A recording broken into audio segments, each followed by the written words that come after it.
Today we started on Washington. We picked up as a team. We've cleaned up the previous game over the last couple of days. You talk about them defensively, it really starts up front. They've got a number of first-round draft picks on their line. They got McLaurin's one of the top guys in the league at catching short passes.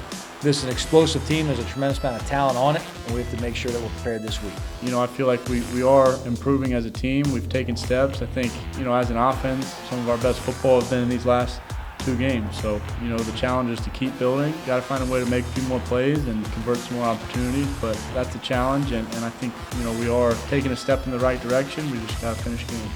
We're doing the right things. We're working every day, working the right way, and I think we just have to keep working and keep moving forward with the belief that it's going to turn, and just obvious things that we need to clear up and be able to execute a lot better.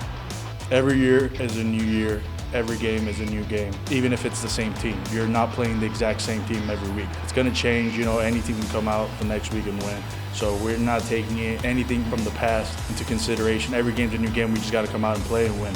In my mind, I'm going to always want to go get after the quarterback and make some plays for my team and try to get a sack or two, or to just try to make plays in general to help the team win. So I really say just my mindset of wanting to compete, wanting to get out there and get after the quarterback, and of course studying film during the week and knowing what I got to do. Coaches putting together a good game plan and making sure I learn to have everything down packed as far as the game plan. And after that, it's that hunt mentality. You got to be able to hunt, man. At the end of the day, you got to be able to put your ears back and hunt. And, that's what I say I got a lot of, man, just getting out there, using technique and getting after it with my teammates.